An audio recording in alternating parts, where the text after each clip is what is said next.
Hi guys, welcome back. In this video, we're gonna go through time frames and how I use them. So let's begin. The main time frames you're gonna focus on are the 1 minute, the 5 minute, the 15 minute, then we have the 1 hour, the 4 hour, and we have the daily. These one are the only time frames you need to develop your analysis. You may wonder which time frame you should use to actually see your range, see the liquidity, etc. But in the reality, the right time frame doesn't exist. You have to use logic. That's all you need. You may be wondering why don't you use, let's say, middle time frames. In this case, that can be the 3 minute, the 30, the 45, and the 2 hour. In some scenarios, you will need them just to see things clearly. But in the reality, you can make your whole understanding of what's actually going on by using these custom timeframes. I'm not gonna say if you have the opportunity to don't use them, just use them only if it's needed and don't try to stick to find the picture perfect scenario because in the reality will never exist. That's also why I don't use custom plans to access custom timeframes while I trade. I use only these timeframes for 5 years straight and never got any kind of problem. So you can actually do it too. The main reason is actually useless access to custom timeframes is because you will just stick to this timeframe finding the one that the chart looks, let's say, picture perfect, but in the reality is not actually necessarily because there's logic and your understanding behind the market that will make the difference.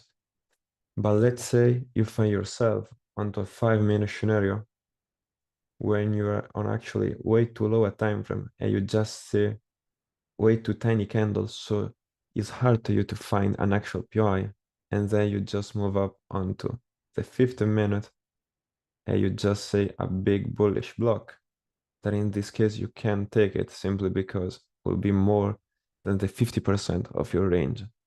So right now you're pretty much closed because if you go on a high time frame, that will be simply a PI that is way too much higher to actually execute a trade.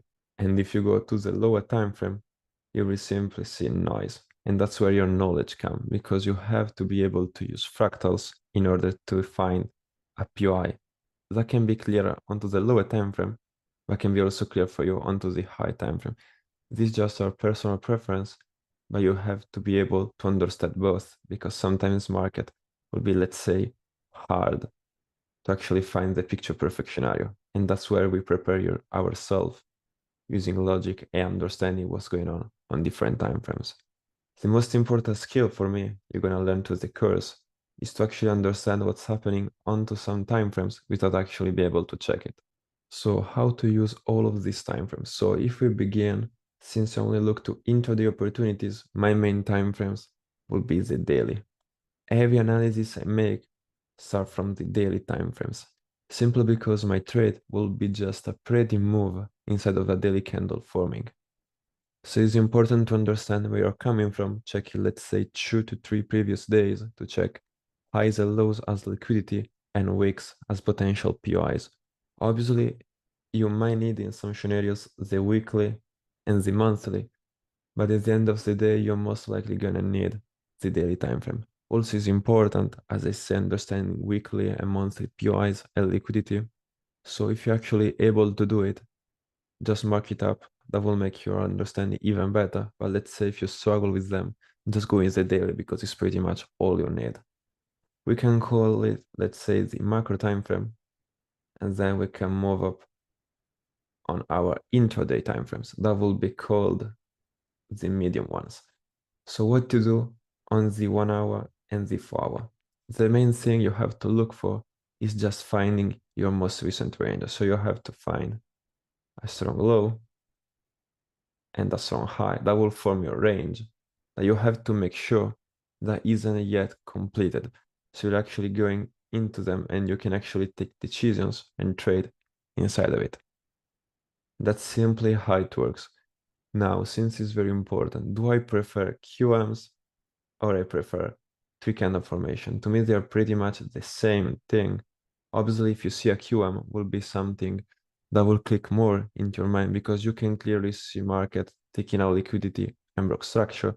But at the end of the day, you can do both. Just stick to what looks more clean to your eyes and make that something click. So when you have found your most recent range, now we can just move and go to our intraday timeframes where you're actually gonna take trades. I will call them entry timeframes. And what you have to do onto this time frame is just follow the market structure and the range cycle in flavor of your 1 hour, 4 hour range. You can actually go targeting the external range liquidity for sure. But most likely you wanna exit at the safe target, or let's say around the 105 following my trading plan. That will be something if you're counter trending around the internal, so let's say this tiny range, you can just do it when price is ready to go to the external and just come into some logical area. You can just take, let's say, this opportunity right here. That will be plain enough to guarantee you a 105 in most of the scenario, but it's not always picture perfect. If you have a whole understanding to what's going on, yeah, pull the trigger and just exit to the external. That will make you obviously a more decent risk redeem. But if you're not understanding what's going on, you can actually exit to the safe target, or let's say you want more some secure profit going out of it.